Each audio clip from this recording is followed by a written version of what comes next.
तो अभी हम सेमिस्टर का इम्पोर्टेंट 10 मार्क का क्वेश्चन देखने वाले हैं, जिसके बहुत चांसेस होते हैं आने के। और वो क्वेश्चन है classification of antiviral drug, mechanism of action of purine, analogue and synthesis of acyclovir. तो स्टेप बाय स्टेप देखते हैं। सबसे पहले क्लासिफिकेशन। तो एंटीवायरल ड्रग में बहुत सारी क्लासिफिकेशन आती है। Anti hepatic virus, herpes virus, cytomegalo virus, anti influenza virus and anti corona virus also इसमें आता है। आप कोई भी दो लिख सकते हैं, लेकिन मैं आपको सभी एक्सप्लेन करता हूँ। तो एंटी हेपेटिक वायरस ड्रग में आता है सबसे पहले hepatitis B and hepatitis C. Hepatitis B में आता है entecavir, adefovir, tenofovir, interferon alpha, lamivudine. इसका निमोनिक्स है ईट इल। देन हेपेटाइटिस सी में आते हैं ड्रग्स इंटरफेरॉन अल्फा, रिबाविरिन। और अगर ये मेडिकेम का भी क्वेश्चन है, फार्माकोलॉजी का भी क्वेश्चन है, आप इसमें स्ट्रक्चर निकाल सकते हैं। जैसे कि लैम्यूडिन का स्ट्रक्चर देख पा रहे हैं आप, थ्री थिया 2 डीऑक्सीसाइटिडीन। और रिबाविरिन का स्ट्रक्चर। और the next classification is a anti herpes virus drug.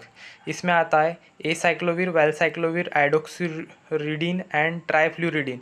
और इसका निमोनिक्स है एक साइकिल वाला आयोडेक्स ट्राई कर रहा था। बड़ा ही सिंपल निमोनिक्स है, आप इजीली लर्न कर पाएंगे सारे drugs. Then second classification is cytomegalovirus drug.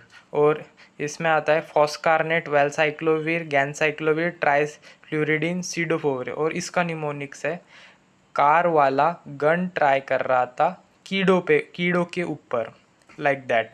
इसका भी बड़ा सिंपल निमोनिक्स है। Then the other classification is anti influenza virus. इसमें फर्दर 2 क्लासिफिकेशन आते हैं। ये मैंने बहुत डिटेल में किया है, आपको केडी में भी ऐसा ही दिखाई देगा अगर केडी पढ़ते हो तो। एंटी इन्फ्लुएंजा में सब क्लासिफिकेशन न्यूरोमिनिडेज इनिबिटर, उसमें आते हैं 3 ड्रग, ओसिल्टामिविर, ज़ैनामिविर, पेरामिविर। M2 चैनल इनिबिटर में आते हैं एमेंटाडिन, रेमेंटाडिन। और आप यहाँ पे स्ट्रक्चर देख लीजिए, इतने आपको पूरे स्ट्रक्चर निकालने हैं ड्रग के, ये निकाल सकते हैं इजी वाले। और रही बात, इतने सारे ड्रग्स लिखने की ज़रूरत तो नहीं है, आप कोई भी 2 लिख सकते हो। एंड हम mechanism of action of a purine analogue देखने वाले हैं, जिसमें एग्जांपल है एसाइक्लोविर, रिबाविरिन भी आता है, आप लिख सकते हो। तो इसका मैकेनिज्म ऑफ एक्शन है, तो सबसे पहले ये डी ऑक्सीगोनोसिन एनालॉग होता है। By the help of a thymidine kinase enzyme ये कन्वर्ट होता है एसाइक्लोविर मोनोफॉस्फेट में। Then further by the enzyme human thymine kinase enzyme ये कन्वर्ट होता है एसाइक्लोविर ट्राइफॉस्फेट। बड़ा इजी है, डीऑक्सीगोनोसिन था, मोनोफॉस्फेट में कन्वर्ट हुआ एसाइक्लोविर, और फिर उसके बाद में ट्राइफॉस्फेट में कन्वर्ट हुआ। देन इससे होता क्या है, ये इनहिबिट करता है viral DNA synthesis of HSV1, HSV2, VZV means वेरिकोना जोस्टर वायरस, ऐसा फुल फॉर्म है इसका, लेकिन फुल फॉर्म नहीं भी लिखा तो भी चलेगा। और हेपेटाइटिस बी। देन इसके वजह से चेन टर्मिनेशन हो जाती है और फर्दर अपना जो वायरल रेप्लिकेशन स्टॉप हो जाता है।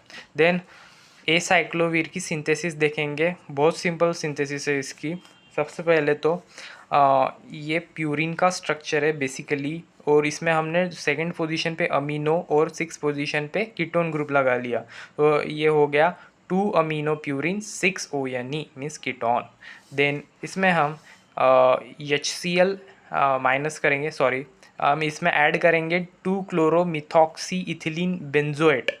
मीन्स इसका स्ट्रक्चर ऐसा है, ये स्ट्रक्चर ऐड करने वाले हैं हम इसमें, ओके।